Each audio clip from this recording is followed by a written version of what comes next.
So my dude's Valkyrja, and today we'll be talking about Mihoyo's design philosophy whenever designing characters and basically how it compares to other gacha games. So for us to get into it, first we have to establish a base.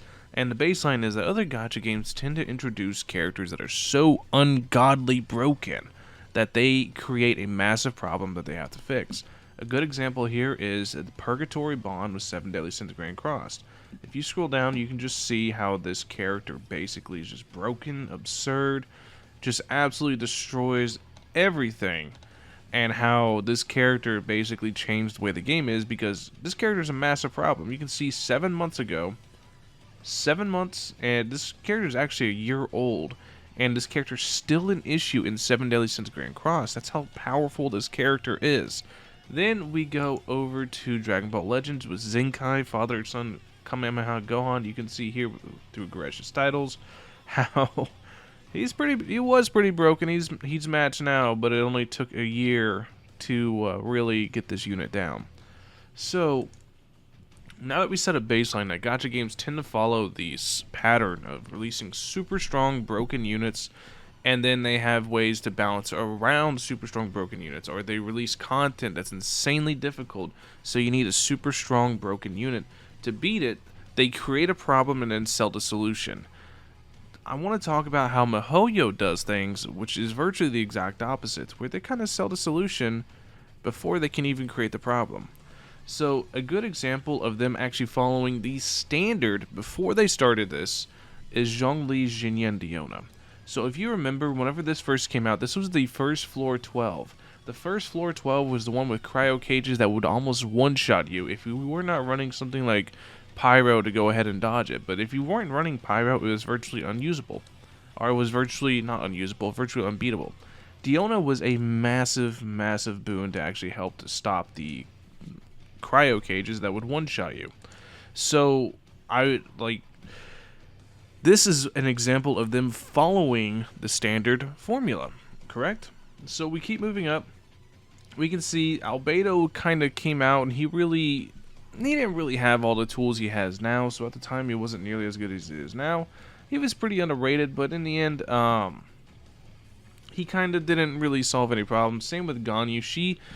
Ganyu is the first example of this, okay? Ganyu that came, okay?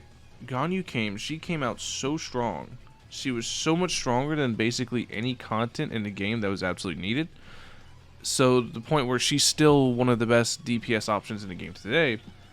And she still completely outscales anything damage-wise. That she was so strong when she first came out. It was almost like if you didn't pull Ganyu, you kind of got ridiculed, right? So they sold the solution without even having a problem. Normally you have a problem, you have some reason to need this level of power. There is no level of need for this. In these games, these characters beat out other super strong characters. They just dropped in, so were so absurdly broken that they just carried everything. But Ganyu dropped, and she was a solution to a problem that does not exist. So we go up to Eula. Eula is an example of them once again following the formula right. Eula had a problem. There was not that many good electro supports. The only good electro support, or usable electro support with Eula at the time was Fischl. I was running Millith Fischl at the time because it actually was pretty decent with Eula. This problem was not solved until Raiden. But Raiden does it twofold. We'll go back to Raiden in a second. And then we go to Kazuha.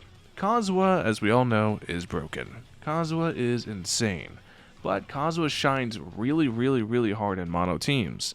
And because while there is ways so you can like double proc his elements, it's hard, and this game's casual, so anything that's difficult I just put to the side. But with Kazuha, you don't really need the double buff if you have him in a mono team. He excels super hard in a mono team, and mono teams did not really exist outside of Pyro because Pyro just gets everything. Mono teams didn't really exist outside of Pyro until Electro came around with Raiden, Sara, and soon Yaimiko. Kazuha is going to be very, very valuable for that team, but he basically solved a problem that didn't exist yet. He is the buffer for mono teams. Mono teams didn't really exist yet, and he is kind of that problem solver because mono teams have a hard time having buffers. because they're not really, they need a ton of buffs because they're not having elemental reactions, so you just need to run through stuff. And Viridescent Veneer is invaluable for mono teams. Same with Garo, but Garo actually, they solved the problem they created when they came out, because Mono Geo, while it was a thing, it wasn't a thing, right? But they kind of created the problem and solved it instantly on their own, so they don't really count, I don't think. Shinha, basically super cryo niche. I think Shinha has solved the problem of a mono cryo team, but the thing is, it's not a problem, right? This is another example of what I'm talking about.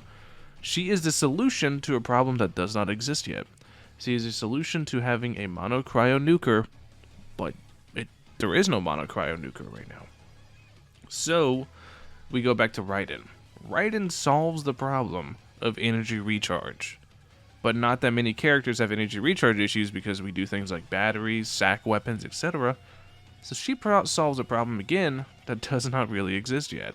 But notice as time went on, we had more and more expensive ults to where Miko's coming out soon. She could have a 90 cost ult, who knows? So she solves a problem that's not out yet.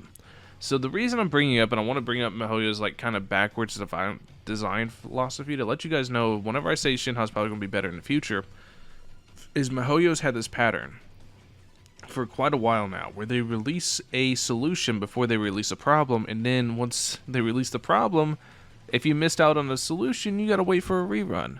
So I fully believe, because of Shinha, that Mihoyo's going to, in the future, I don't know when, it could be 6 months, who knows, but before Shinha reruns, there will be a very strong cryo nuke character that's actually cryo, that's not like Eula, like that is physical cryo, no. An actual cryo nuke character that synergizes insanely well with Shinha.